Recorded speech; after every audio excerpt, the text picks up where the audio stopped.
Estamos assim.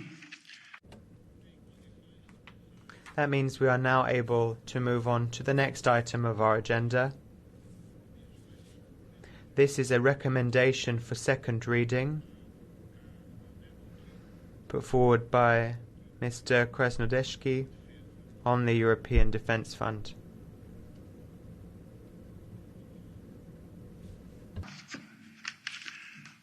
Para dar início To kick off this item on the agenda, I would like to give the floor to the rapporteur, our colleague, Mr. Krasnodębski. Panie Przewodniczący.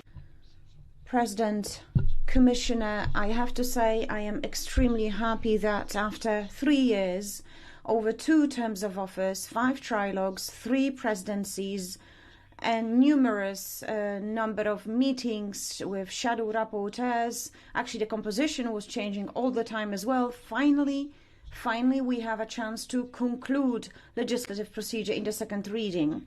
And as a result, I hope that we will finally have the EDF for 2021-2027, European Defence Fund. But maybe a few words what this fund is and what this fund isn't. It's a proposal of the European Commission, as you remember, in May 2018, because there are many urban legends around the fund, both positive and negative. EDF, first of all, it's not just the first step to create a European army, and the monies will not be used by member states to purchase military equipment together. The dreams of the first European platoon or a legion or any other sort of formation will have to be really left for the future. Over 8 billion euros finally earmarked for the fund will be earmarked for the defence policy of the EU, but developed as defence research projects run together by all member states. What's also very important, EDF will not support bilateral cooperation because the minimum number of participants would have to be at 3, so at least 3 member states would have to cooperate. The objective of the fund is not only to support defence research projects for the European defence system, but also broadly understood, for instance, delivery chains for new entities included, also entities from outside of the sector. Also, if you look at the preferential conditions, they will apply, for instance, to SMEs and also to medium-sized or mid-cap entities. And last but not least, it's important to make sure that we have a level playing field for all countries of the EU. As a result, with the new European Defence Fund, we'll be able to reduce the budgets of individual member states the reduction will amount to around 20 to 100 billion euros per member states, depending on what they have now as their budgets related to what they do at the level of the NATO or in any other form of defence capability. Also, we will be able to go further with new technologies owing to cooperation with international partners, which will be extremely important for those countries that do not have such a developed system in this regard. And I think this is one of the key advantages of the new fund. Another thing very important, where the threats lie. Threat number 1, member states. For member states to be able to purchase certain products that will be developed under the fund, we will have to apply adequate conditions because the fund has to be very practical in its nature. So here the European Commission comes into play with a new Directorate General for Cosmos and Defence Industry. Because it will be very important, the decisions on which programs will be finally selected by the European Commission. So we, as the European Parliament, will be closely monitoring how the EDF is being put in place. And if this fund fails to meet its objectives, we will call on the European Commission to review the legislation if our expectations are not met. We want to make sure that the funds are distributed equally, fairly, and in a transparent manner. I know that some of you hesitate when it comes to supporting this text due to ideological reasons. I would like to tell you that one of the key successes, especially if you compare it to what we had before, the European Defence Industrial Development Programme, EDIDP, is the fact that now we have the so-called ethical control over finance projects. Also, we have more restrictive clauses on new technologies, especially those technologies that will be excluded from funding. I remember very lengthy talks about that, so I really appreciate concessions provided by the Council in this regard. I would also like to emphasize that I'm convinced that the current competition between the US and China, paired with lack of stability to the south and to the east of the European Union. Yesterday we had a debate on this with the High Representative. All this together makes it obvious that European Union should focus more on defence. However, we have to remember that it's the NATO and strong transatlantic allies would be the key for our defence capability, and this is not it's not likely to change soon. But obviously, as Europeans, we should strive to do more for our defence. The objective of the fund is to support joint European defence research projects. In the ITRE committee, the vast majority voted for the text. To protect this deal with the Council, I would like to ask you to reject all plenary amendments and to vote for the text as it was originally negotiated. Thank you.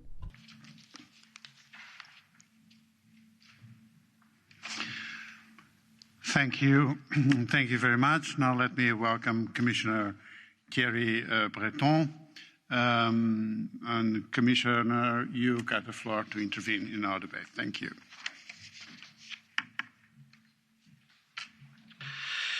Merci beaucoup. Thank you very much, President.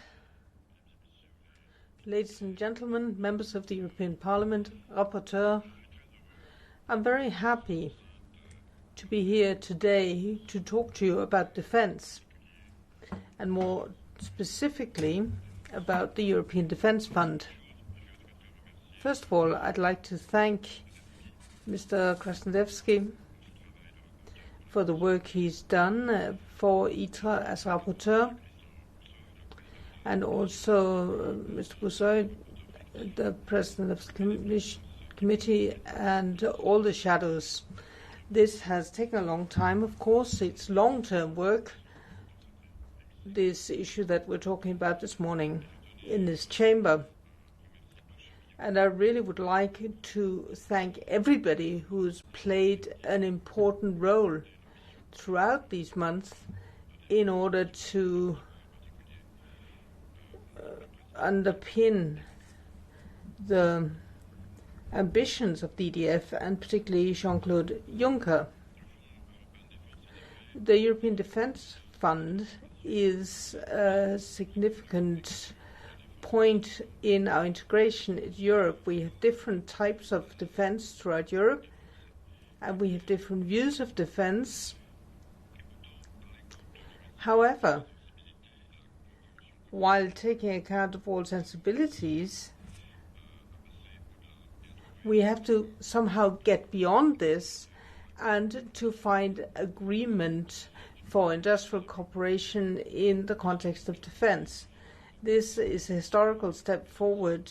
The EDF is an essential step towards European defence.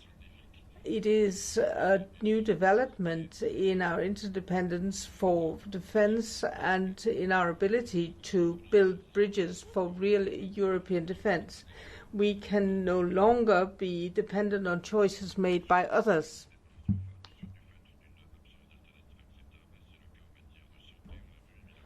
either because of the situations or because of health. For example, in the COVID, we've seen that we can't just be left to taking the least bad choice. It's the same with the semiconductors and the same with space. We saw that in the context of the debate yesterday. And it's exactly the same situation when we talk about defense capabilities. We can't be dependent on the least bad choice or choices of others. We must gradually be able to add to our soft power arsenal with more and more hard power. We must increasingly be able to take our own security into our own hands and to be a security player on the world stage. The EDF is an essential combination of an essential building block in increasing independence for Europe, and our capability of defending our own values. It also makes us a more credible partner with our allies in NATO, for example, because the EDF, which we've constructed together, has a number of key elements. And if I may, I would just like to emphasize a few of them. First of all, it was designed to be a resolutely European fund, and a fund which is of benefit to all member states. That, of course, is the key to its success, and you can trust me, I will keep a particularly weather eye on that. It also enshrines European cooperation in industry. We have a number of countries involved in all projects, and for each of these projects, we support the involvement of SMEs. It also has an encouragement to open the supply chains so that we have a real European industry for defense. It is, of course, it has €7 million budget. It fits in with European Security and Defense Fund and has a number of objectives which have been set out by member states. Although it is European, it also allows for cooperation with non-European players under certain conditions. 8% of the budget is going to be for innovation, which will encourage new players and startups. This is a new initiative which will be running through a number of precursors. The European Fund for Developing Industry in the Interest of Defense. We already finance 34 funds with defense bent.